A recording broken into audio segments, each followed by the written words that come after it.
ਵਾਹਿਗੁਰੂ ਜੀ ਕਾ ਖਾਲਸਾ ਵਾਹਿਗੁਰੂ ਜੀ ਕੀ ਫਤਿਹ। ਮੈਂ ਤੁਹਾਡੀ ਹੋਸਟ ਨੀਲਮ ਕੌਰ ਤੇ ਮੈਂ ਟੀਵੀ 84 ਦੇ ਸਾਰੇ ਦਰਸ਼ਕਾਂ ਦਾ ਦਿਲੀ ਸਵਾਗਤ ਕਰਦੀ ਹਾਂ ਪ੍ਰੋਗਰਾਮ ਸੱਚੋ ਸੱਚ ਵਿੱਚ। ਰੋਜ਼ਾਨਾ ਦੀ ਤਰ੍ਹਾਂ ਤੁਹਾਡੇ ਤੇ ਸਾਡੇ ਹਰਮਨ ਪਿਆਰੇ ਡਾਕਟਰ ਅਮਰਜੀਤ ਸਿੰਘ ਮੇਰੇ ਨਾਲ ਬੈਠੇ ਹੋਏ ਨੇ। ਆਓ ਨਾਲ ਮਿਲ ਕੇ ਪ੍ਰੋਗਰਾਮ ਸ਼ੁਰੂ ਕਰਦੇ ਹਾਂ। ਜੀ ਡਾਕਟਰ ਸਾਹਿਬ, welcome to our show. Thank you very much. ਜੀ ਡਾਕਟਰ ਸਾਹਿਬ, ਅੱਜ 23 ਸਤੰਬਰ 2014 8 ਅੱਸੂ ਨਾਨਕਸ਼ਾਹੀ ਸੰਮਤ 546 ਦਾ ਦਿਨ ਹੈ। ਇਸ ਤੋਂ ਪਹਿਲਾਂ ਕਿ ਮੈਂ ਆਪਣੇ ਪ੍ਰੋਗਰਾਮ ਦੀ ਸ਼ੁਰੂਆਤ ਕਰਾਂ, ਸਾਡੇ ਦਰਸ਼ਕਾਂ ਵੱਲੋਂ ਆਈਆਂ ਈਮੇਲ 'ਚ ਮੈਸੇਜ ਨਾਲ ਤੁਸੀਂ ਸਾਡੇ ਦਰਸ਼ਕਾਂ ਨੂੰ ਦੱਸੋ ਅੱਜ ਦਾ ਕੋਈ ਅਹਿਮ ਇਸ਼ੂ।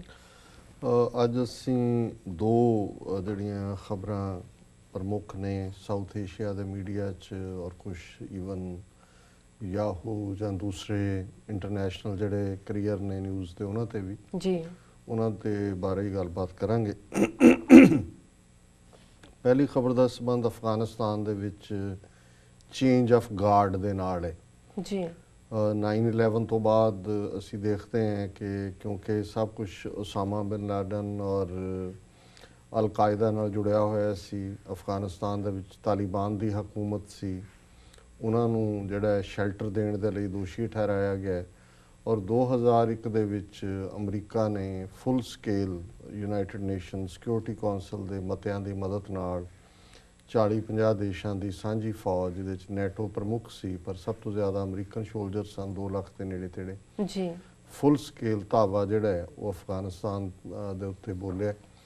ਉਹਨਾਂ ਨੇ ਜਿਹੜੀ ਵੀ ਉਹਨਾਂ ਦੀ ਲੇਟੈਸਟ ਡਿਸਟਰਕਟਿਵ ਜਾਂ ਡਿਸਟਰਕਸ਼ਨ ਪਾਵਰ ਸੀ ਬੰਬਾਂ ਦੀ, ਉਹਨਾਂ ਜ਼ਮਾਨਿਆਂ 'ਚ ਅੱਜ ਤੋਂ ਲਗਭਗ 13 ਸਾਲ ਪਹਿਲਾਂ ਅਸੀਂ ਕੋਈ ਰੇਜ਼ੀ ਕਟਰ, ਕੋਈ ਡੇਜ਼ੀ ਕਟਰ, ਕੋਈ ਰੋਜ਼ੀ ਕਟਰ, ਇਸ ਕਿਸਮ ਦੇ ਬੰਬਾਂ ਦੇ ਨਾਂ ਜਿਹੜੇ ਨੇ ਜੀ ਉਹ ਉਹਨਾਂ ਨੇ ਉੱਥੇ ਇਸਤੇਮਾਲ ਕੀਤੇ। ਪੂਰੀ ਲੀਥਲ ਪਾਵਰ ਗਰਾਊਂਡ 'ਚ ਉਹਨਾਂ ਨੇ ਆਪਣੇ ਟਰੂਪਸ ਉਤਾਰੇ ਔਰ ਹੁਣ ਲਗਭਗ 13 ਸਾਲ ਬੀਤਣ ਬਾਅਦ, ਹਾਲਾਂਕਿ ਜਦੋਂ ਜ਼ਾਹਰਾ ਤੌਰ ਦੇ ਉੱਤੇ ਪਹਿਲੇ ਅਟੈਕ ਕੀਤਾ ਟਾਰਗੇਟ ਤਾਂ ਉਸਾਮਾ ਸੀ ਕਿ ਵੀ ਉਸ ਨੂੰ ਫੜਨਾ, ਲੇਕਿਨ ਪਹਿਲਾਂ ਤਾਂ ਹੋਇਆ ਕਿ ਜੀ ਹਮਲਾ ਹੋਇਆ ਉਹ ਟੋਰਾ ਬੋਰਾ 'ਚ ਹੈ ਜਿਹੜੀ ਅਫਗਾਨਿਸਤਾਨ, ਫਿਰ ਹੋਇਆ ਜੀ ਟੋਰਾ ਬੋਰਾ ਤੋਂ ਪਤਾ ਨਹੀਂ ਕਿੱਧਰ ਚਲਾ ਗਿਆ ਐਂਡ ਇਵੈਂਚੁਅਲੀ ਉਸ ਨੂੰ ਪਾਕਿਸਤਾਨ ਦੇ ਵਿੱਚ ਜਿਹੜਾ ਹੁਣ ਤੋਂ ਲਗਭਗ 2 ਸਾਲ ਪਹਿਲਾਂ ਜਿਹੜੀਆਂ ਨੇ ਨੇਵੀ ਸੀਲਸ ਅਮਰੀਕਾ ਦੀਆਂ, ਉਹਨਾਂ ਨੇ ਲੋਕੇਟ ਕਰਕੇ ਮਾਰ ਮੁਕਾਇਆ। ਸੋ ਜ਼ਾਹਰ ਹੈ ਵੀ ਉਸ ਤੋਂ ਬਾਅਦ ਕੋਈ ਇਹ ਤਾਂ ਨਹੀਂ ਸੀ ਰਹਿ ਜਾਂਦੀ ਉਹਨਾਂ ਦੀ ਕੋਈ ਵੀ ਇਸ ਦਲੀਲ ਕਿ ਵੀ ਉਹ ਫੌਜ ਉੱਥੇ ਕਿਉਂ ਰਹੇ ਜੀ। ਪਰ ਇਹ ਜਿਹੜੀ ਲਗਭਗ 13 ਸਾਲ ਦੀ ਲੜਾਈ ਸੀ, ਇਹਦੇ 'ਚ ਅਮਰੀਕਾ ਨੇ $100 ਬਿਲੀਅਨ ਤੋਂ ਜ਼ਿਆਦਾ ਖਰਚਿਆ, ਜਿਸ ਦੇ ਵਿੱਚ ਫੌਜੀ ਇਕਵਿਪਮੈਂਟ, ਇਕੱਲਾ ਇਹੀ ਨਹੀਂ ਹੁੰਦਾ ਵੀ ਫੌਜ ਦੀਆਂ ਤਨਖਾਹਾਂ ਨੇ ਜਾਂ ਉੱਥੇ ਸਟੇਸ਼ਨ ਕੀਤਾ ਹੈ। ਹੁਣ ਅਫਗਾਨਿਸਤਾਨ ਲੈਂਡ ਲੌਕਡ ਕੰਟਰੀ ਹੈ, ਜੋ ਵੀ ਅਮਰੀਕਾ ਦਾ ਸਮਾਨ ਕਰਾਚੀ ਪੋਰਟ ਤੋਂ ਤੁਸੀਂ ਉਹਦੀ ਟਰਾਂਸਪੋਰਟੇਸ਼ਨ ਕਰਦੇ ਹੋ ਏਜੰਸੀ ਏਰੀਆ ਪਾਕਿਸਤਾਨ ਦਾ, ਜਿੱਥੋਂ ਬਾਰਡਰ ਚਮਨ ਦਾ ਜਾਂ ਦੂਸਰਾ ਅਫਗਾਨਿਸਤਾਨ ਨਾਲ ਲੱਗਦਾ ਜੀ, ਉੱਥੋਂ ਫਿਰ ਤੁਸੀਂ ਅਫਗਾਨਿਸਤਾਨ ਡੀਪ 'ਚ ਪਹੁੰਚਾਉਂਦੇ ਹੋ। ਸੋ ਬਹੁਤ ਸਾਰਾ ਫਾਇਦਾ ਬੇਸ਼ੱਕ ਲੋਕਲ ਜਿਹੜੇ ਵੱਡੇ ਟਰੱਕਾਂ ਦੇ ਜਾਂ ਦੂਸਰੇ ਕੰਟਰੈਕਟਰਸ ਨੇ ਜਾਂ ਸਪਲਾਇਰ ਨੇ ਉਹਨਾਂ ਨੂੰ ਵੀ ਹੁੰਦਾ, ਪਰ ਅਲਟੀਮੇਟਲੀ ਲੱਗਦਾ ਤਾਂ ਤੁਹਾਡੇ ਸਟੇਟ ਐਕਸਚੈਕਰ 'ਚੋਂ ਹੀ ਹੈ ਜਿਹੜਾ ਜਾਂਦਾ ਹੈ। ਸੋ $100 ਬਿਲੀਅਨ ਤੋਂ ਜ਼ਿਆਦਾ ਅਮਰੀਕਾ ਨੇ ਇਸ ਬੜੀ ਡ੍ਰੈਡਡ ਵਾਰ ਦੇ ਵਿੱਚ ਖਰਚਿਆ ਜੀ। ਜੇ ਕੈਜੂਅਲਟੀਜ਼ ਦੀ ਗੱਲ ਦੇਖੀਏ ਤੇ ਲਗਭਗ 2200 ਦੇ ਕਰੀਬ ਅਮਰੀਕਨ ਸ਼ੋਲਜਰ ਮਾਰੇ ਗਏ ਔਰ 20,000 ਤੋਂ ਜ਼ਿਆਦਾ ਜ਼ਖਮੀ ਹੋਏ। ਹੁਣ ਇਹ ਵੀ ਉਹ ਜ਼ਖਮੀ ਨੇ ਜਿਹੜੇ ਸੀਰੀਅਸ ਜ਼ਖਮੀਆਂ 'ਚ ਹੀ ਆ ਜਾਂਦੇ ਨੇ, ਜਿਹੜੇ ਦੁਬਾਰਾ ਸ਼ਾਇਦ ਸਰਵਿਸ 'ਚ ਨਾ ਗਏ ਹੋਣ, ਲੇਕਿਨ ਇਸ ਤੋਂ ਇਲਾਵਾ ਕਿੰਨੇ ਹੋਰ ਜਿਹੜੇ ਅਫਗਾਨਿਸਤਾਨ ਜਿਹਨਾਂ ਸਾਲਾਂ 'ਚ ਰਹੇ, ਦਿਮਾਗੀ ਦਬਾਅ ਦਾ ਸ਼ਿਕਾਰ ਹੋਏ, ਡਿਪਰੈਸ਼ਨ ਦਾ ਸ਼ਿਕਾਰ ਹੋਏ, ਕਿੰਨਿਆਂ ਨੇ ਆ ਕੇ ਆਪਣੇ ਸੁਸਾਈਡ ਕੀਤੇ ਜਾਂ ਕਿੰਨਿਆਂ ਨੇ ਹੋਮੀਸਾਈਡ ਕੀਤੇ, ਕਈਆਂ ਨੇ ਆਪਣੀਆਂ ਘਰ ਵਾਲਿਆਂ ਨੂੰ ਮਾਰਿਆ ਜਾਂ ਵੈਸੇ ਵਾਇਲੈਂਟ ਹੋਏ। ਕੁਝ ਜਿਹੜੀਆਂ ਇੱਥੇ ਸ਼ੂਟਿੰਗਸ ਹੋਈਆਂ, ਕੋਈ ਮਾਰਕੀਟ 'ਚ ਹੋਈ, ਕੋਈ ਇੱਧਰ ਹੋਈ, ਕੋਈ ਉੱਧਰ ਹੋਈ, ਉਹਨਾਂ 'ਚ ਵੀ ਜ਼ਿਆਦਾਤਰ ਜਿਹੜੇ ਨੇ ਉਹ ਸ਼ੋਲਜਰ ਇਹੀ ਸੀ ਅਮਰੀਕਨ, ਜਿਹੜੇ ਅਫਗਾਨਿਸਤਾਨ 'ਚ ਰਹੇ ਜਾਂ ਇਰਾਕ 'ਚ ਰਹੇ। ਹੁਣ ਇੰਨੀਆਂ ਜ਼ਿਆਦਾ ਕੈਜੂਅਲਟੀਜ਼, ਜੇ ਅਸੀਂ ਵੂੰਡਡ ਨੂੰ ਵੀ ਦੇਖੀਏ ਤਾਂ 25,000 ਦੇ ਕਰੀਬ ਕੈਜੂਅਲਟੀਜ਼, ਕਿੰਨਿਆਂ ਦਾ ਹੋਰ ਇਫੈਕਟ ਹੋਇਆ ਜੀ।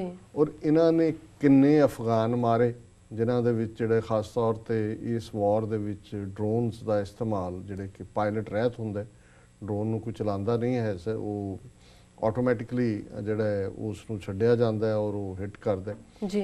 ਹੁਣ ਉਹਦੇ 'ਚ ਕਿੰਨੇ ਮਾਰੇ ਗਏ, ਈਵਨ ਯੂਨਾਈਟਿਡ ਨੇਸ਼ਨਸ ਦੀਆਂ ਫਿਗਰ ਜਿਹੜੀਆਂ ਬੜੀਆਂ ਕੰਜ਼ਰਵੇਟਿਵ ਹੁੰਦੀਆਂ, ਘੱਟ ਵਾਲੇ ਪਾਸੇ ਹੁੰਦੀਆਂ, ਪਿਛਲੇ 5 ਸਾਲ ਦੇ ਵਿੱਚ ਹੀ ਉਹਨਾਂ ਨੇ 8,000 ਤੋਂ ਜ਼ਿਆਦਾ ਅਫਗਾਨ ਸਿਵਿਲੀਅਨਸ ਦੇ ਮਾਰੇ ਜਾਣ ਦੀ ਗੱਲ ਕੀਤੀ। ਸੋ ਉਸ ਤੋਂ ਅਸੀਂ ਅੰਦਾਜ਼ਾ ਲਾ ਸਕਦੇ ਹਾਂ ਕਿ ਪਿਛਲੇ 5 ਸਾਲ ਹਾਲਾਂਕਿ ਇੰਨੇ ਇੰਟੈਂਸ ਨਹੀਂ ਸੀ, ਸੋ ਉਸ ਤੋਂ ਪਹਿਲੇ 8 ਸਾਲ ਦੇ ਵਿੱਚ ਕਿੰਨੇ ਮਾਰੇ ਗਏ ਹੋਣਗੇ, ਕਿੰਨੇ ਲੜਾਕੇ ਮਾਰੇ ਗਏ ਜਿਹੜੇ ਲੜਨ ਵਾਲੇ ਨੇ, ਤਾਲਿਬਾਨ ਜਾਂ ਜੋ ਵੀ ਉਹਨਾਂ ਦਾ ਨਾਂ ਰੱਖ ਲਓ ਜੀ। ਔਰ ਇਸ ਤੋਂ ਇਲਾਵਾ ਜਦੋਂ ਕਿ ਇਹ ਉੱਥੇ ਖਿਲਾਰਦੇ ਨੇ, ਬੂਬੀ ਟਰੈਪਸ ਥੱਲੇ ਸੁੱਟਦੇ ਨੇ ਜਾਂ ਦੂਜੇ, ਕਿੰਨੇ ਬਾਅਦ 'ਚ ਉੱਡਦੇ ਨੇ ਬੱਚੇ, ਕਿੰਨੇ ਸਫ਼ਰ ਕਰਦੇ ਨੇ। ਸੋ ਇਹ ਬੜੀ ਬਲੱਡੀ ਵਾਰ ਹੈ ਔਰ ਇਸ ਸਾਰੇ 'ਚ ਅਮਰੀਕਾ ਨੇ ਜਾਂ ਨੈਟੋ ਨੇ ਵੀ ਇਹ ਪ੍ਰਭਾਵ ਦੇਣ ਦੇ ਲਈ ਕਿ ਵੀ ਇਹ ਸਾਡੀ ਵਾਰ ਨਹੀਂ ਹੈ, ਅਸੀਂ ਤਾਂ ਅਫਗਾਨਾਂ ਦੀ ਮਦਦ ਦੇ ਉੱਤੇ ਗਏ ਹਾਂ। ਉਹਨਾਂ ਨੇ ਚਲੋ ਸਕੂਲ, ਬਿਲਡਿੰਗਸ, ਰੋਡ, ਦੂਸਰਾ ਕ੍ਰੀਏਟਿਵ ਕੰਮ ਵੀ ਕੀਤਾ, ਪਰ ਉਹਨਾਂ ਨੂੰ ਕੋਈ ਐਸਾ ਬੰਦਾ ਚਾਹੀਦਾ ਸੀ ਜਿਹੜਾ ਅਮਰੀਕਾ ਦੀ ਨੀਤੀਆਂ ਦਾ ਹਾਮੀ ਹੁੰਦਾ, ਜਿਵੇਂ ਜਿਵੇਂ ਅਮਰੀਕਾ ਉਹਨਾਂ ਨੂੰ ਚਲਾਉਂਦਾ ਹੈ ਉਹ ਚੱਲਦਾ। ਔਰ ਉਹਨਾਂ ਨੇ ਹਾਮਿਦ ਕਰਜ਼ਾਈ ਦੇ ਰੂਪ 'ਚ ਜਿਹੜਾ ਹੈ ਉਹ ਬੰਦਾ ਲੱਭਿਆ। ਬੇਸਿਕਲੀ ਇਹਦੇ ਭਰਾ ਇੱਥੇ ਮੈਰੀਲੈਂਡ 'ਚ ਕੋਈ ਰੈਸਟੋਰੈਂਟ ਵਗੈਰਾ ਚਲਾਉਂਦੇ ਸੀ। ਇਹ ਵੀ ਆਪਣੇ ਹੈ ਤਾਂ ਅਫਗਾਨ ਕਬੀਲਿਆਂ ਨਾਲ ਸੰਬੰਧਿਤ ਹੀ, ਪਰ ਅਮਰੀਕਾ 'ਚ ਰਿਹਾ, ਹੋ ਸਕਦਾ ਅਮਰੀਕਨ ਸਿਟੀਜ਼ਨ ਵੀ ਹੋਏ ਜਾਂ ਅਜੇ ਵੀ ਸਿਟੀਜ਼ਨ ਹੋਏ ਜਾਂ ਛੱਡ ਦਿੱਤੀ ਹੋਏ। ਪਰ ਇਹ ਲਗਭਗ 13 ਸਾਲ ਹਾਮਿਦ ਕਰਜ਼ਾਈ ਨੂੰ ਉਹਨਾਂ ਨੇ ਉੱਥੇ ਸਥਾਪਿਤ ਰੱਖਿਆ ਅਮਰੀਕਾ 'ਚ ਵੀ। ਹੁਣ ਜਦੋਂ ਅਸੀਂ ਦੇਖਦੇ ਹਾਂ ਕਿ ਨਰਿੰਦਰ ਮੋਦੀ ਆ ਰਹੇ 5 ਦਿਨਾਂ ਦੇ ਦੌਰੇ ਤੇ, ਔਰ ਪਹਿਲਾਂ ਤਾਂ ਬੜਾ ਧੂਮ ਧੜੱਕਾ ਸੀ ਕਿ ਜੀ ਆਹ ਹੋਏਗਾ, ਉਹ ਹੋਏਗਾ, ਉਹਨੂੰ ਸਾਂਝਾ ਐਡਰੈਸ ਕਰੇਗਾ ਦੋਨੋਂ ਹਾਊਸ ਔਰ ਸੈਨੇਟ ਨੂੰ, ਵਾਈਟ ਹਾਊਸ ਸਟੇਟ ਡਿਨਰ ਦਿੱਤਾ ਜਾਏਗਾ। ਹੁਣ ਗੱਲ ਸਾਹਮਣੇ ਆਈ ਹੈ ਕਿ ਵੀ ਉਹਨੂੰ ਜੁਆਇੰਟ ਤਾਂ ਵੈਸੇ ਨਹੀਂ ਆਨਰ ਦਿੱਤਾ ਉਹਨਾਂ ਨੇ ਕਿ ਉਹ ਜਿਹੜਾ ਐਡਰੈਸ ਕਰੇ ਸੈਨੇਟਰਸ ਔਰ ਕਾਂਗਰਸਮੈਨ। ਔਰ ਜਿਹੜਾ ਸਟੇਟ ਡਿਨਰ ਦੀ ਗੱਲ ਸੀ ਉਹ ਵੀ ਵਾਈਟ ਹਾਊਸ ਨੇ ਕਿਹਾ ਕਿ ਜੀ ਇਹ ਅਸੀਂ ਸਿਰਫ ਮਨਮੋਹਨ ਸਿੰਘ ਦੇ ਵੇਲੇ ਐਕਸੈਪਸ਼ਨ ਕੀਤੀ ਸੀ ਕਿ ਇੱਕ ਪ੍ਰਾਈਮ ਮਿਨਿਸਟਰ ਨੂੰ ਅਸੀਂ ਸਟੇਟ ਡਿਨਰ ਦਿੱਤਾ, ਨਹੀਂ ਤਾਂ ਪ੍ਰੈਜ਼ੀਡੈਂਟ ਦੇ ਬਰਾਬਰ ਦੀ ਜਿਹੜੀ ਹੁੰਦੀ ਹੈ ਹਸਤੀ ਉਹ ਪ੍ਰੈਜ਼ੀਡੈਂਟ ਹੀ ਹੁੰਦਾ ਹੈ। ਜੇ ਇੰਡੀਆ ਦਾ ਪ੍ਰੈਜ਼ੀਡੈਂਟ ਅਮਰੀਕਾ 'ਚ ਆਏ ਤਾਂ ਪ੍ਰੈਜ਼ੀਡੈਂਟ ਉਹਨੂੰ ਹੋਸਟ ਕਰ ਸਕਦਾ ਹੈ ਵਾਈਟ ਹਾਊਸ ਸਟੇਟ ਡਿਨਰ ਦੇ ਲਈ। ਅਦਰਵਾਈਜ਼ ਸਾਡਾ ਪ੍ਰੋਟੋਕੋਲ ਜਿਹੜਾ ਹੈ ਉਹ ਆਗਿਆ ਨਹੀਂ ਦਿੰਦਾ ਕਿ ਵੀ ਅਸੀਂ ਸਟੇਟ ਡਿਨਰ ਦੇਈਏ। ਸੋ ਜਦੋਂ ਹੀ ਉਹਨਾਂ ਨੇ ਇਹ ਕਲੈਰੀਫਿਕੇਸ਼ਨ ਦਿੱਤੀ, ਨਰਿੰਦਰ ਮੋਦੀ ਨਿੰਬੂ ਪਾਣੀ ਤੇ ਆ ਗਿਆ। ਉਹਨੂੰ ਕਹੇ ਜੀ ਉਹ ਚੱਲ ਰਹੇ ਨੇ ਉਹਨਾਂ ਦੇ, ਉਸਨੇ ਜਿਹੜਾ ਨਵਰਾਤਰੇ, ਔਰ ਨਵਰਾਤਰਿਆਂ 'ਚ ਉਹ ਤਾਂ ਨਿੰਬੂ ਪਾਣੀ ਪੀਂਦੇ ਨੇ, ਸੋ ਚਲੋ ਸਟੇਟ ਡਿਨਰ ਦਾ ਵੀ ਪੱਠਾ ਬੈਠ ਗਿਆ ਜੀ। ਪਰ ਜਿਹੜੀ ਗੱਲ ਮੈਂ ਹਾਮਿਦ ਕਰਜ਼ਾਈ ਦੇ ਕੰਟੈਕਸਟ ਕਹਿ ਰਿਹਾ, ਹਾਮਿਦ ਕਰਜ਼ਾਈ ਨੂੰ ਈਵਨ ਇਹ ਆਨਰ ਵੀ ਦਿੱਤਾ ਹੈ ਕਿ ਉਸ ਨੇ ਦੋਨੋਂ ਹਾਊਸਿਸ ਜਿਹਦੇ ਸੈਨੇਟ ਔਰ ਕਾਂਗਰਸ, ਉਹਨੂੰ ਜੁਆਇੰਟ ਐਡਰੈਸ ਦਿੱਤਾ ਹੈ। ਵਾਈਟ ਹਾਊਸ ਦੇ ਵਿੱਚ ਜਿਵੇਂ ਉਹਨੂੰ ਹੋਸਟ ਕੀਤਾ ਗਿਆ, ਜਿਵੇਂ ਜੁਆਇੰਟ ਪ੍ਰੈਸ ਕਾਨਫਰੰਸ ਹੋਈ। ਸੋ ਮੈਂ ਆਪਣੇ ਜੋਕਿੰਗਲੀ ਆਪਣੇ ਵਾਸ਼ਿੰਗਟਨ ਦੇ ਹਲਕਿਆਂ ਦੇ ਵਿੱਚ ਕਹਿੰਦਾ ਸੀ ਕਿ ਵੀ ਹਾਮਿਦ ਕਰਜ਼ਾਈ ਜਿਹੜਾ ਇਹਨਾਂ ਨੇ ਖੜਾ ਕੀਤਾ ਹੈ ਉਹ ਤਾਂ ਚਰਚਲ ਦੀ ਤਰ੍ਹਾਂ ਬਿਹੇਵ ਕਰਦਾ, ਜਿਸ ਤਰੀਕੇ ਨਾਲ ਉਹ ਇੰਟਰੈਕਟ ਕਰਦਾ ਸੀ ਜਾਂ ਉਹਨੇ ਸਾਰਾ ਇਹ ਸਿਸਟਮ ਰੱਖਿਆ। ਸੋ ਕੁੱਲ ਮਿਲਾ ਕੇ ਕੁਝ ਸਾਲਾਂ ਬਾਅਦ ਹਾਮਿਦ ਕਰਜ਼ਾਈ ਨੇ ਵੀ ਅਮਰੀਕਨ ਪ੍ਰਭਾਵ ਤੋਂ ਨਿਕਲ ਕੇ ਇੰਡੀਪੈਂਡੈਂਟਲੀ ਸੋਚਣਾ ਸ਼ੁਰੂ ਕਰ ਦਿੱਤਾ ਔਰ ਨਤੀਜੇ ਦੇ ਤੌਰ ਤੇ ਅਮਰੀਕਾ ਨੂੰ ਲੱਗਾ ਕਿ ਵੀ ਇਹ ਸਾਡੀ ਬਿੱਲੀ ਸਾਨੂੰ ਮਿਆਉ, ਜਿਵੇਂ ਪੰਜਾਬੀ 'ਚ ਕਹਿੰਦੇ ਨੇ। ਲੇਕਿਨ ਹਾਮਿਦ ਕਰਜ਼ਾਈ ਜਿਹੜਾ ਕਈ ਵਾਰੀ ਲੱਗਦਾ ਹੁੰਦਾ ਹੈ ਵੀ ਇਹ ਐਵੇਂ ਚਲੋ ਇੱਕ ਲਿਆਓ ਅਨਪੜ੍ਹ ਕਿਸਮ ਦਾ ਬੰਦਾ ਜਿਹੜਾ ਕੋਈ ਆਕਸਫੋਰਡ ਕੈਂਬਰਿਜ 'ਚੋਂ ਨਾ ਆਇਆ ਹੋਏ ਉਹਨੂੰ ਤਾਂ ਚਲਾਵਾਂਗੇ, ਪਰ ਫਿਰ ਜਦੋਂ ਇਸ ਕਿਸਮ ਦਾ ਬੰਦਾ ਦੇ ਪੈਰ ਲੱਗ ਜਾਂਦੇ ਨੇ ਉਹ ਤਾਂ ਫਿਰ ਉਹ ਹਾਰਡ ਟਾਈਮ ਦਿੰਦਾ ਵੀ ਰਹੇ ਰੱਬ ਦਾ ਨਾ ਜੀ। ਸੋ ਅਸੀਂ ਸਮਝਦੇ ਹਾਂ ਵੀ ਹਾਮਿਦ ਕਰਜ਼ਾਈ ਨੇ ਪਿਛਲੇ 3-4 ਸਾਲ ਦੇ ਵਿੱਚ ਤਾਂ ਅਮਰੀਕਨਾਂ ਦੀ ਬੱਸ ਕਰਾ ਦਿੱਤੀ, ਕਿਉਂਕਿ ਅਮਰੀਕਨਾਂ ਨੇ ਜਦੋਂ ਉਸਾਮਾ ਮਾਰਿਆ ਗਿਆ ਇਹ ਐਲਾਨ ਕਰ ਦਿੱਤਾ ਕਿ ਵੀ 2014 ਤੱਕ ਅਸੀਂ ਜਿਹੜਾ ਹੈ ਉਹ ਛੱਡ ਦਿਆਂਗੇ, ਕਿਉਂਕਿ ਫਿਰ ਕੋਈ ਲੌਜਿਕ ਰਹਿੰਦਾ ਵੀ ਨਹੀਂ ਸੀ ਰਹਿਣ ਦਾ। ਪਰ ਐਟ ਦਾ ਸੇਮ ਟਾਈਮ ਜਿਹੜਾ ਹੁਣ ਬੇਸ ਉਹਨਾਂ ਨੇ ਅਫਗਾਨਿਸਤਾਨ 'ਚ ਜਾਣਾ, ਚਲੋ ਉਸਾਮਾ ਤਾਂ ਇੱਕ ਬਹਾਨਾ ਵੀ ਸੀ, ਪਰ ਇਸ ਤੋਂ ਇਲਾਵਾ ਉੱਥੇ ਇਹਨਾਂ ਦੀ ਪ੍ਰੈਜ਼ੈਂਸ ਇਹਨਾਂ ਦੇ ਲਈ ਸਟ੍ਰੈਟਜੀਕਲੀ, ਜਿਓਗ੍ਰਾਫਿਕਲੀ ਬੜੀ ਇੰਪੋਰਟੈਂਟ ਹੈ। ਅਫਗਾਨਿਸਤਾਨ ਦਾ ਬਾਰਡਰ ਚੀਨ ਨਾਲ ਲੱਗਦਾ ਹੈ, ਸੋ ਹੁਣ ਉੱਥੇ ਜਿਹੜੇ ਇਹਨਾਂ ਨੇ ਬੇਸ ਬਣਾਏ ਨੇ, ਬਿਲੀਅਨਸ ਆਫ ਡਾਲਰਸ ਖਰਚ ਕੀਤੇ ਨੇ, ਉਹ ਚੀਨ ਦੇ ਉੱਤੇ ਵੀ ਅੱਖ ਰਹਿੰਦੀ ਹੈ। ਚੀਨ ਦੇ ਬਾਰਡਰ ਦੇ ਨਾਲ ਇੱਧਰੋਂ ਰਸ਼ੀਆ ਦਾ ਬੈਕਯਾਰਡ ਹੈ, ਉਹਦੇ ਨਾਲ ਭਾਵੇਂ ਦੇਸ਼ ਉਜ਼ਬੇਕਿਸਤਾਨ, ਤਾਜ਼ਿਕਸਤਾਨ ਲੱਗਦੇ ਨੇ, ਪਰ ਅਲਟੀਮੇਟਲੀ ਇੱਕ ਜ਼ਮਾਨਾ ਸੀ ਕਿ ਅਫਗਾਨਿਸਤਾਨ ਸੋਵੀਅਤ ਯੂਨੀਅਨ ਦੇ ਪ੍ਰਭਾਵ ਖੇਤਰ 'ਚ ਸੀ, ਉਹਨਾਂ ਦੇ ਸਫੀਅਰ 'ਚ ਸੀ ਜੀ। ਸੋ ਹੁਣ ਉੱਥੋਂ ਨਿਕਲ ਕੇ ਜਿਹੜਾ ਉਹ ਅਮਰੀਕਾ ਦੇ ਸਫੀਅਰ 'ਚ ਆਇਆ। ਸੋ ਜ਼ਾਹਰ ਹੈ ਵੀ ਅਮਰੀਕਾ ਉੱਥੋਂ ਨਿਕਲਣਾ ਤਾਂ ਚਾਹੁੰਦਾ ਹੈ ਆਪਣੀ ਫੁੱਲ ਆਰਮੀ, ਲੇਕਿਨ ਆਪਣਾ ਬੇਸ ਉੱਥੇ ਰੱਖਣਾ ਚਾਹੁੰਦਾ। ਹੁਣ ਉਹਦੇ ਲਈ ਕਿਉਂਕਿ ਅਲਟੀਮੇਟਲੀ ਜੇ ਬੇਸ ਪਰਮਾਨੈਂਟ ਰੱਖਣਾ ਹੈ ਆਉਣ ਵਾਲੇ ਟਾਈਮ 'ਚ, ਤੇ ਜਿਹੜਾ ਜਿਹੜਾ ਪ੍ਰੈਜ਼ੀਡੈਂਟ ਹੈ, ਭਾਵੇਂ ਉਹਨੂੰ ਤੁਸੀਂ ਇਹ ਕਹੋ ਕਿ ਵੀ ਐਵੇਂ ਉਹ ਰਬੜ ਦੀ ਮੋਹਰ ਹੀ ਰੱਖਿਆ ਹੋਇਆ, ਪਰ ਉਹਦੀ ਪਰਮਿਸ਼ਨ ਦੀ ਲੋੜ ਸੀ ਤੇ ਕਰਜ਼ਾਈ ਵਿਗੜ ਗਿਆ। ਉਹ ਕਹੇ ਜੀ ਮੈਂ ਤਾਂ ਨਹੀਂ ਕਰਦਾ ਦਸਤਖਤ। ਹੁਣ ਪਿਛਲੇ 2-3 ਸਾਲ ਉਹਨੇ ਅਮਰੀਕਾ ਨੂੰ ਐਸਾ ਘੁਮਾਇਆ, ਦੂਜੇ ਪਾਸੇ ਉਹਨੇ ਚੀਨ ਦੇ ਨਾਲ ਵੀ ਖੋਲੇ ਰਾਫਤੇ।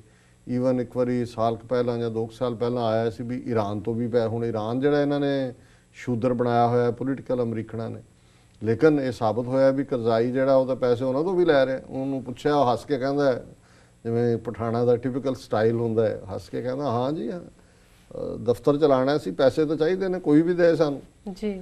ਸੋ ਹੁਣ ਅਮਰੀਕਨਾਂ ਨੂੰ ਇਹ ਲੱਗਣ ਲੱਗ ਗਿਆ ਵੀ ਇਹ ਸਾਡੇ ਕੰਮ ਦਾ ਨਹੀਂ ਰਿਹਾ, ਇਹ ਤਾਂ ਵਿਗੜ ਗਿਆ। ਸੋ ਫਿਰ ਉਹ ਜਿਵੇਂ ਹੁੰਦਾ ਜੀ ਡੈਮੋਕ੍ਰੇਸੀ, ਜਮਹੂਰੀਅਤ, ਫਲਾਣਾ ਟਿਮਕਾ, ਇਲੈਕਸ਼ਨਾਂ ਇੱਕ ਰਾਊਂਡ ਪਿਛਲੇ ਸਾਲ ਹੋਇਆ, ਦੋਨਾਂ 'ਚੋਂ ਇਹਨੇ ਇੱਕ ਆਪਣਾ ਭਰਾ ਖੜਾ ਕਰ ਦਿੱਤਾ ਕਰਜ਼ਾਈ ਨੇ, ਜਾਂ ਉਹਦਾ ਉਹ ਗੱਲ ਬਣੀ ਨਹੀਂ।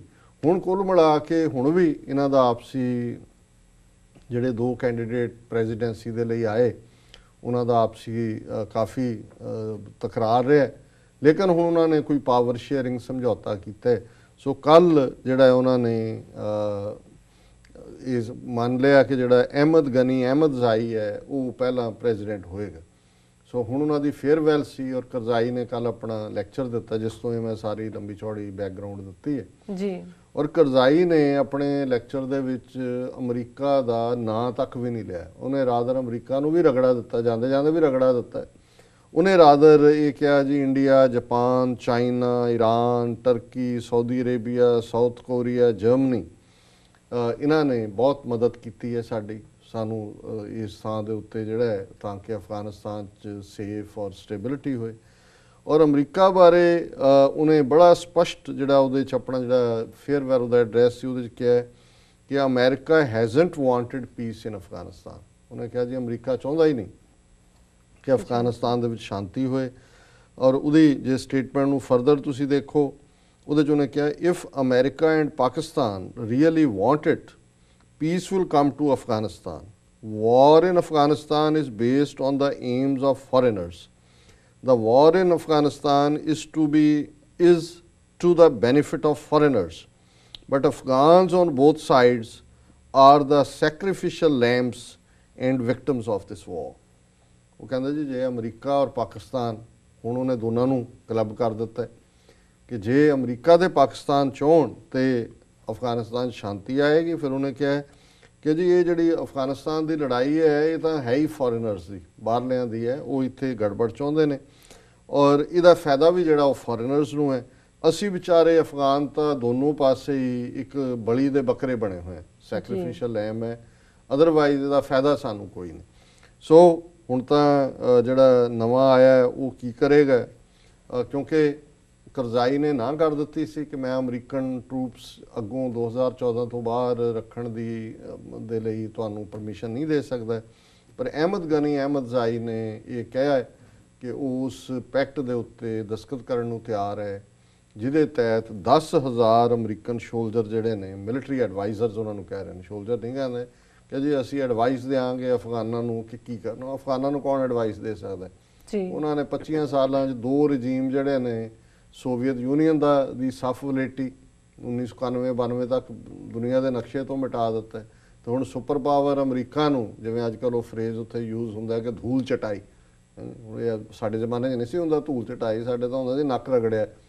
ਪਰ ਚਲੋ ਹੁਣ ਜੇ ਇਕੱਠਾ ਪਕਾਇਆ ਹੀ ਕਹਿਣਾ ਹੋਏ ਤਾਂ ਠੀਕ ਹੈ, ਕੋਈ ਸ਼ੱਕ ਨਹੀਂ ਹੈ ਵੀ ਸੁਪਰ ਪਾਵਰ ਸੋ ਕਾਲਡ ਜਿਹੜੀ ਹੈ ਉੱਥੋਂ ਡਿਫੀਟ ਹੀ ਹੋਈ ਹੈ। ਕਿਵੇਂ ਕਿੰਨੇ ਸ਼ੋਲਜਰ ਮਰਵਾਏ ਨੇ, ਕਿੰਨਾ 100 ਬਿਲੀਅਨ ਖਰਚ ਕੀਤਾ।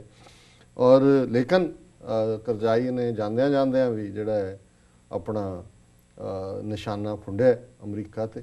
ਸੋ ਅਸੀਂ ਸਮਝਦੇ ਹਾਂ ਕਿ ਵੀ ਇਹ ਮੰਦੇ ਭਾਗਾਂ ਦੀ ਗੱਲ ਹੈ ਵੀ ਕੱਲ੍ਹ ਨੂੰ ਕੋਈ ਹੁਣ ਕਰਜ਼ਾਈ ਦੀ ਆਪਣੀ ਕੀ ਲੈਗੇਸੀ ਹੋਏਗੀ। ਕੋਈ ਉਹਨੂੰ ਕਹਿ ਸਕਦਾ ਕਿ ਭਾਈ ਤੂੰ 11 ਸਾਲ ਉੱਥੇ 13 ਸਾਲ ਤੂੰ ਪ੍ਰੈਜ਼ੀਡੈਂਟ ਰਿਹਾ, ਤੇਰੇ ਥੱਲੇ ਜੋ ਕੁਛ ਹੋਇਆ ਤੂੰ ਪਹਿਲਾਂ ਇਹਨਾਂ ਦਾ ਬਣਿਆ ਕਿਉਂ ਸੀ ਸਟੂਜ। ਔਰ ਜੇ ਕੱਲਾ ਅਫਗਾਨਾਂ ਦੀ ਸਫਰਿੰਗ ਦੀ ਗੱਲ ਕਰੀਏ, ਜਿਵੇਂ ਪਾਕਿਸਤਾਨ ਨੂੰ ਦੋਸ਼ ਦਿੱਤਾ ਹੈ, ਪਾਕਿਸਤਾਨ ਦਾ ਆਫਕੋਰਸ ਇੰਟਰਸਟ ਹੈ ਅਫਗਾਨਿਸਤਾਨ, ਕਿੰਨੇ ਹਜ਼ਾਰ ਕਿਲੋਮੀਟਰ ਬਾਰਡਰ ਲੱਗਦਾ ਹੈ ਪਾਕਿਸਤਾਨ ਦਾ ਅਫਗਾਨਿਸਤਾਨ ਨਾਲ। ਉਹਨਾਂ ਦੇ ਜਿੰਨੇ ਕਬੀਲੇ ਨੇ, ਜਿਹੜਾ ਉਹਨਾਂ ਦਾ ਏਜੰਸੀ ਏਰੀਆ 7 ਏਜੰਸੀਆਂ ਪਲੱਸ ਜਿਹੜਾ ਖੈਬਰ ਪਖਤੂਨਵਾ ਸੂਬਾ ਹੈ ਉਹ ਪਸ਼ਤੋ ਸਪੀਕਿੰਗ ਪਠਾਨ ਨੇ, ਉਹਨਾਂ ਦਾ ਉਧਰੋਂ ਸੇਫਟੀ ਹੋਣਾ। ਪਰ ਪਾਕਿਸਤਾਨ ਨੇ ਕਿੰਨਾ ਸਫ਼ਰ ਕੀਤਾ, ਉਹਨਾਂ ਦੇ ਕਿੰਨੇ ਹਜ਼ਾਰ ਸੋਲਜਰ ਮਰੇ, 50,000 ਤੋਂ ਜ਼ਿਆਦਾ ਉਹਨਾਂ ਦਾ ਸਿਵਲੀਅਨ ਇਸ ਸਾਰੇ ਦੌਰ 'ਚ ਮਰਿਆ ਹੈ। ਉਹਨਾਂ ਦੇ ਮੁਲਕ ਦੇ ਵਿੱਚ ਕਿੰਨੀ ਵੱਡੀ ਰਿਫਿਊਜੀ ਪ੍ਰੋਬਲਮ ਆਈ, ਪਹਿਲਾਂ ਵੀ ਆਈ, ਹੁਣ ਵੀ ਹੈ, ਅਜੇ ਵੀ ਆਪਰੇਸ਼ਨਸ ਆਰਮੀ ਕੋਈ ਨਾਰਥ ਵਜ਼ੀਰਿਸਤਾਨ ਕੋਈ ਦੂਸਰੇ 'ਚ ਕਰ ਰਹੀ ਹੈ। ਸੋ ਕੁੱਲ ਮਿਲਾ ਕੇ ਸਿਰਫ ਇੱਕ ਬਲੇਮ ਗੇਮ 'ਚ ਦੋਸ਼ ਦੇਣਾ ਇੱਕ ਡਿਫਰੈਂਟ, ਇਹਦੇ 'ਚ ਕੋਈ ਸ਼ੱਕ ਨਹੀਂ ਹੈ ਕਿ ਅਲਟੀਮੇਟਲੀ ਜਿਵੇਂ ਸਿਆਸਤ ਦੇ ਵਿੱਚ ਇੱਕ ਫਰੇਜ਼ ਕੋਟ ਹੁੰਦਾ ਹੈ ਕਿ there are no friends or foes in, there are no permanent friends or foes in politics, permanent are only interest. ਜੀ ਕਿ ਸਿਆਸਤ ਦੇ ਵਿੱਚ ਕੋਈ ਵੀ ਪੱਕਾ ਦੋਸਤ ਜਾਂ ਦੁਸ਼ਮਣ ਨਹੀਂ ਹੁੰਦਾ। ਪੱਕਾ ਦੋਸਤ ਜਾਂ ਦੁਸ਼ਮਣ ਦਾ ਤੁਹਾਡਾ ਹਿੱਤ ਹੁੰਦਾ। ਸੋ ਉਹ ਅਮਰੀਕਾ ਦਾ ਹੋਏ ਕਿਸੇ ਹੋਰ ਦਾ ਹੋਏ, ਉਹ ਤਾਂ ਹਿੱਤ ਰਹਿਣਾ ਹੀ ਹੈ। ਪਰ ਮੈਨੂੰ ਇਹ ਦਿਲਚਸਪ ਵੀ ਲੱਗਾ ਕਿ ਵੀ 13 ਸਾਲ ਜਿਸ ਬੰਦੇ ਨੂੰ ਇਹਨਾਂ ਨੇ ਚੰਗੀ ਤਰ੍ਹਾਂ ਪਾਲਿਆ, ਮਨ ਮੰਗੇ, ਜਿਹਨੇ ਪੈਸੇ ਲਏ, ਸਾਰਾ ਕਬੀਲਾ ਰਜਾਤਾ ਹੋਣਾ, ਆਪਣਾ ਟੱਬਰ ਤਾਂ ਚਲੋ ਰਜਾਇਆ ਹੀ ਹੈ, ਉਹ ਵੀ ਜਾਣ ਲੱਗਾ, ਉਹਨੂੰ ਕਹਿੰਦਾ ਜੀ ਤੁਸੀਂ ਨਹੀਂ ਸਾਡੇ ਸ਼ਾਂਤੀ ਹੋਣ ਦਿੰਦੇ। ਔਰ ਦੂਸਰਾ ਇਸ਼ੂ ਜਿਹੜਾ ਖਾਸ ਤੌਰ 'ਤੇ ਇੰਡੀਆ ਚਾਈਨਾ ਹਵਾਲੇ ਨਾਲ ਅਜੇ ਵੀ ਬਰਾਬਰ ਚੱਲ ਰਿਹਾ। ਇੱਧਰ ਤਾਂ ਨਰਿੰਦਰ ਮੋਦੀ ਝੂਲਾ ਝੁਲਾਉਂਦਾ ਸੀ ਉਹਨੂੰ, ਪ੍ਰੈਜ਼ੀਡੈਂਟ ਸ਼ੀ ਨੂੰ, ਅਤੇ ਹੁਣ ਜਿਹੜਾ ਉਹ ਪ੍ਰੈਜ਼ੀਡੈਂਟ ਨੇ ਜਾਂਦਿਆਂ ਹੀ ਆਪਣੇ ਫੌਜੀਆਂ ਨੂੰ ਕਿਹਾ ਕਿ ਵੀ ਜਿਹੜੀ ਉਹਨਾਂ ਦੀ ਲਿਬਰੇਸ਼ਨ ਆਰਮੀ ਹੈ, people's army, people's liberation army, ਕਿ ਵੀ ਤਿਆਰ ਹੋ ਜਾਓ ਜੇ ਤੁਸੀਂ ਰੀਜਨਲ ਵਾਰ ਜਿੱਤਣੀ ਹੈ। ਹੁਣ 13 ਦਿਨ ਹੋ ਗਏ ਨੇ ਸਟੈਂਡ ਆਫ ਚਾਈਨਾ ਔਰ ਇੰਡੀਆ ਦੇ ਵਿੱਚ, ਔਰ ਅੱਜ ਵੀ ਜਿਹੜੀ ਮੇਨ ਨਿਊਜ਼ ਟ੍ਰਿਬਿਊਨ ਦੀ ਵੀ ਹੈ, LAC stand off on as fresh meet makes no headway, India China stick to their guns, back channel negotiations continue. ਹੁਣ 13 ਦਿਨ ਤੋਂ ਇਹ ਸਟੈਂਡ ਆਫ ਚੱਲ ਰਿਹਾ। ਚੀਨ ਉੱਥੇ ਸੜਕ ਬਣਾਉਣਾ ਚਾਹੁੰਦਾ ਹੈ, ਇੰਡੀਆ ਚਾਹੁੰਦਾ ਜੀ ਟਰੂਪਸ ਘੱਟ ਕਰ ਲਈਏ, ਗੱਲਬਾਤ। ਉਹ ਕਹਿੰਦੇ ਨੋ, ਹਾਲਾਂਕਿ ਡਿਸਪਿਊਟਡ ਟੈਰੀਟਰੀ ਹੈ, ਲੇਕਿਨ ਉਹ ਸੜਕ ਬਣਾਉਣ ਦੇ ਉੱਤੇ ਜਿਹੜੇ ਨੇ ਉਹ ਪੂਰਾ ਉਹਨਾਂ ਨੇ ਬਜ਼ਿੱਦ ਨੇ, ਔਰ ਇੰਡੀਆ ਨੂੰ ਜਿਹੜਾ ਹੈ ਉਹ ਪੂਰਾ ਚੈਲੰਜ ਕਰ ਰਹੇ ਨੇ। ਜਿਵੇਂ ਹੁਣ ਜੇ ਪ੍ਰੈਜ਼ੀਡੈਂਟ ਦਾ ਇਹ ਕਹਿਣਾ ਹੈ ਕਿ ਵੀ ਇਹ ਜਿਹੜਾ ਆਪਣੀ ਫੌਜ ਨੂੰ ਕਿ ਤਿਆਰ ਰਹੋ ਰੀਜਨਲ ਫਾਈਟ ਦੇ ਲਈ। ਸੋ ਅਸੀਂ ਸਮਝਦੇ ਹਾਂ ਵੀ ਉਹ ਜਿਵੇਂ BBC ਨੇ ਅੱਜ ਹੈਡਲਾਈਨ ਇੱਕ ਲਾਈ ਹੈ ਉਹਨਾਂ ਦੀ ਹਿੰਦੀ ਸਰਵਿਸ ਨੇ, ਰਿਸ਼ਤੇ ਔਰ ਘੁਸਪੈਠ ਕੈਸੇ ਚਲेंगे ਸਾਥ ਸਾਥ। ਵੀ ਇੱਕ ਪਾਸੇ ਤਾਂ ਰਿਸ਼ਤੇ ਕਹਿ ਰਹੇ ਹੋ, ਝੂਲਾ ਚਲਾ ਰਹੇ ਹੋ, 20-25 ਬਿਲੀਅਨ ਡਾਲਰ ਤੁਹਾਨੂੰ ਮਿਲਣਾ ਹੈ, ਦੂਜਾ ਪਰ ਚੀਨ ਨੇ ਨਾਲ ਦੀ ਨਾਲ ਪ੍ਰੈਸ਼ਰ ਰੱਖਿਆ। ਹੁਣ ਕੋਈ ਕਹਿ ਸਕਦਾ ਜੀ ਇਹ ਕਿਵੇਂ ਸਾਥ ਸਾਥ ਚੱਲਣਗੇ? ਜੀ ਬਿਲਕੁਲ। ਅਸਲੀ ਗੱਲ ਇਹ ਹੈ ਕਿ ਚੀਨ ਇਸ ਦਬਾਅ ਨੂੰ ਬਣਾਈ ਰੱਖੇਗਾ ਮੋਦੀ ਦੀ ਅਮਰੀਕਾ ਵਿਜ਼ਿਟ ਤੱਕ ਵੀ, ਕਿਉਂਕਿ ਉਹਦਾ ਸ਼ੁਰੂ ਹੋਣ ਵਾਲਾ ਟੂਰ 5 ਰੋਜ਼ਾ ਟੂਰ ਹੈ ਔਰ ਉਹ ਚੱਲਣੇ ਅਕਤੂਬਰ 3 ਤੱਕ। ਔਰ ਚੀਨ ਇਹ ਮੈਸੇਜ ਦੇਣਾ ਚਾਹੁੰਦਾ ਇੰਡੀਆ, ਕਿਉਂਕਿ ਇੰਡੀਆ ਨੇ ਜਿਸ ਕਿਸਮ ਦਾ ਉਹ ਸਾਰੀ ਡਰਾਮੇਬਾਜ਼ੀ ਕੀਤੀ, ਜਾਪਾਨੀਆਂ ਦੇ ਨਾਲ 5 ਦਿਨ ਉੱਥੇ ਜਾ ਕੇ ਬੈਠਾ ਰਿਹਾ ਆ, ਉੱਥੇ ਪੁਰਾਣੇ ਆਪਣੇ ਸਬੰਧਾਂ ਦੀ ਗੱਲ ਕੀਤੀ, ਜੋ ਪ੍ਰੈਜ਼ੀਡੈਂਟ ਨੂੰ ਵੀਅਤਨਾਮ ਭੇਜ ਦਿੱਤਾ, ਦੂਜੇ ਨੂੰ ਚੀਨ ਨੂੰ ਸਾਊਥ ਚਾਈਨਾ ਸੀ 'ਚ ਘੇਰਨ ਦੀ ਗੱਲ ਕੀਤੀ, ਔਰ ਹੁਣ ਅਮਰੀਕਾ ਦੀ ਬਿਡਿੰਗ ਦੇ ਉੱਤੇ ਜਿਹੜਾ ਉਹ ਕੁਝ ਵੀ ਕਰਨ ਨੂੰ ਤਿਆਰ ਬੈਠਾ, ਕਿਉਂਕਿ ਇਹਦੇ ਬਾਰੇ ਤਾਂ ਮੀਡੀਆ ਨੇ ਵੀ ਬੜਾ ਕਲੀਅਰਲੀ ਕਿਹਾ ਕਿ ਵੀ ਮੋਦੀ ਜਿਹੜਾ ਬੜਾ ਮਾਰਕਟਲੀ ਪ੍ਰੋ ਅਮਰੀਕਨ ਹੈ। ਔਰ ਚੀਨ ਜਿਹੜਾ ਉਹ ਇਹ ਮੈਸੇਜ ਦੇ ਰਿਹਾ ਕਿ ਵੀ ਅਲਟੀਮੇਟਲੀ ਜਦੋਂ ਇੱਥੇ ਤੁਹਾਡੀਆਂ ਅਸੀਂ ਨਾਸਾਂ 'ਚ ਧੂਆਂ ਦਿੱਤਾ ਤੇ ਪੀਜ਼ਾ ਖਾਣ ਵਾਲੇ ਅਮਰੀਕੀ ਕਿਡਸ ਨੇ ਆ ਕੇ ਇੱਥੇ ਨਹੀਂ ਲੜਨਾ ਤੁਹਾਡੇ ਲਈ, ਕਿਉਂਕਿ ਆਲਰੇਡੀ ਉਹ ਤਾਂ ਉੱਥੋਂ ਅਫਗਾਨਿਸਤਾਨ 'ਚੋਂ ਨਿਕਲ ਰਹੇ ਨੇ। ਈਵਨ ਇਰਾਕ ਦੇ ਮਾਮਲੇ 'ਚ ਜਿੱਥੇ ISIS ਦਾ ਪੂਰਾ ਜ਼ੋਰ ਹੈ, ਉੱਥੇ ਵੀ ਕਹਿ ਰਹੇ ਨੇ ਜੀ ਅਸੀਂ ਗਰਾਊਂਡ ਟਰੂਪਸ ਨਹੀਂ ਭੇਜਣੇ। ਸੋ ਉੱਥੇ ਕਿੱਥੇ ਬੈਠ ਕੇ ਕਰਨਗੇ। ਬਾਕੀ ਇਹ ਹੈ ਵੀ ਹੁਣ ਉਹੀ ਚੀਜ਼ ਕਦੇ ਇਹਨਾਂ ਨੂੰ ਇੰਪੋਰਟੈਂਟ ਨਹੀਂ ਸੀ ਲੱਗਦੀ, ਅੱਜ ਬੜੀ ਇੰਪੋਰਟੈਂਟ ਲੱਗਣ ਲੱਗ ਗਈ ਜੀ। ਮੈਂ ਕੱਲ੍ਹ ਹੀ ਸੁਣ ਰਿਹਾ ਸੀ, ਮੈਂ ਪੜ੍ਹਿਆ ਤਾਂ ਪਹਿਲਾਂ ਵੀ ਸੀ ਕਿ ਜਦੋਂ ਪਾਰਲੀਮੈਂਟ 'ਚ 1962 'ਚ ਚੀਨ ਨੇ ਜਿਹੜਾ ਇਹਨਾਂ ਨੂੰ ਸਬਕ ਸਿਖਾਇਆ, 60-70 ਹਜ਼ਾਰ ਸਕੁਅਰ ਕਿਲੋਮੀਟਰ ਟੈਰੀਟਰੀ ਇਹਨਾਂ ਦੀ ਖੋਹ ਲਈ, ਔਰ ਨਹਿਰੂ ਜਿਹੜਾ ਬਿਲਕੁਲ ਨਮੋਸ਼ੀ ਦਾ ਭਰਿਆ ਹੋਇਆ ਪਾਰਲੀਮੈਂਟ ਦੇ ਵਿੱਚ ਫਿਰ ਉਹ ਡਿਫੈਂਡ ਕਰਨ ਲੱਗਾ, ਕਹਿਣ ਲੱਗਾ ਕਿ ਜੀ though they have taken our land but even not a blade of grass grows there ਜੀ, ਕਿ ਜੀ ਸਾਡਾ ਉਹਨਾਂ ਨੇ ਭਾਵੇਂ ਲੈ ਲਈ ਹੈ ਜ਼ਮੀਨ ਪਰ ਉੱਥੇ ਤਾਂ ਘਾਹ ਦਾ ਤਿਣਕਾ ਵੀ ਨਹੀਂ ਉੱਗਦਾ ਜੀ। ਔਰ ਉਹਦੀ ਆਪਣੀ ਪਾਰਟੀ ਦਾ ਹੀ ਮਹਾਵੀਰ ਤਿਆਗੀ ਜਿਹੜਾ ਬੜਾ ਪ੍ਰੋਮੀਨੈਂਟ ਲੀਡਰ ਸੀ, ਉਹਨੇ ਵੀ ਇੰਨੀ ਕੁ ਨਮੋਸ਼ੀ ਮਹਿਸੂਸ ਕੀਤੀ। ਉਹਨੇ ਖੜਾ ਹੋ ਕੇ ਕਿਹਾ ਕਿ ਜੀ मैं गंजा हूँ, मेरे सिर पे भी कोई बाल नहीं उगता, इसलिए मुझे भी चीन को दे दो। ਉਹ ਪਹਿਲਾਂ ਕਹਿੰਦੇ ਇਸ ਤੋਂ ਉੱਥੇ ਉਗਦਾ ਨਹੀਂ, ਤਿਣਕਾ ਨਹੀਂ ਘਾਹ ਦਾ ਉਗਦਾ, ਇਸ ਲਈ ਅਸੀਂ ਚੀਨ ਨੂੰ ਜੇ ਲੈ ਵੀ ਗਿਆ ਕੀ ਹੋਇਆ। ਉਹਨੇ ਸ਼ਰਮ ਦਿੰਦੇ ਕਹਿੰਦਾ मैं गंजा हूँ, मेरे सिर पे भी कोई बाल नहीं उगता, मुझे भी चीन को दे दो। ਜੀ। ਸੋ ਉਹ ਹਿਊਮਿਲੇਸ਼ਨ ਤੋਂ ਬਾਅਦ ਹੁਣ ਫੇਰ ਚੀਨ ਜਿਹੜਾ ਉਹ ਇਹਨਾਂ ਦੀ ਜਿਹੜੀ ਹੈ ਜਿਹਨੂੰ ਕਹਿੰਦੇ ਨੇ ਕਿ ਟੂ ਪੋਕ ਦਾ ਫਿੰਗਰ ਇਨ ਦਾ ਆਈ, ਔਰ ਇਹਨਾਂ ਨੂੰ ਇਹ ਦੱਸ ਰਿਹਾ ਕਿ ਵੀ ਇਹ ਜੇ ਅਮਰੀਕਨਾਂ ਦੀ ਕਰੋਗੇ ਇਸ ਕਿਸਮ ਦੀ ਤਾਬੇਦਾਰੀ ਔਰ ਇਧਰ ਸ਼ਰਾਰਤ ਕਰੋਗੇ ਤਾਂ ਫਿਰ ਇਧਰ ਕੁੱਟ ਖਾਣ ਲਈ ਤਿਆਰ ਰਹੋ। ਜੀ। ਸੋ 13 ਦਿਨ ਬੀਤਣ ਬਾਅਦ ਵੀ ਇਸ ਦੇ ਬਾਵਜੂਦ ਕਿ ਮੋਦੀ ਨੇ ਬਥੇਰਾ ਝੂਲਾ ਚਲਾਇਆ, ਉਹਨੂੰ ਗਰਬਾ ਡਾਂਸ, ਡਾਂਡੀਆ ਡਾਂਸ, ਬਥੇਰਾ ਕੁਝ ਦਿਖਾਇਆ, ਪਰ ਉਹਨੇ ਜਾਂਦੇ ਹੀ ਆਪਣੀ ਫੌਜ ਨੂੰ ਕਿਹਾ ਵੀ ਤਿਆਰ ਰਹੋ, ਓਰੀਜਨਲ ਲੜਾਈ ਤੁਸੀਂ ਜਿੱਤਣੀ ਹੈ। ਜੀ ਜੀ ਬਿਲਕੁਲ। ਸੋ ਇਹ ਸੀ ਤੁਸੀਂ ਸਾਡੇ ਦਰਸ਼ਕਾਂ ਨਾਲ ਅਹਿਮ ਮੁੱਦਾ ਸਾਡੇ ਦਰਸ਼ਕਾਂ ਨਾਲ ਸਾਂਝਾ ਕੀਤਾ। ਵਿਊਅਰਸ ਇਸ ਦੇ ਨਾਲ ਲੈਣੇ ਬ੍ਰੇਕ। ਵਿਊਅਰਸ ਤੁਸੀਂ ਸਾਡੇ ਨਾਲ ਇਸ ਤਰ੍ਹਾਂ ਬਣੇ ਰਹੋ, ਮਿਲਦੇ ਹਾਂ ਛੋਟੇ ਜਿਹੇ ਵਕਫੇ ਤੋਂ ਬਾਅਦ।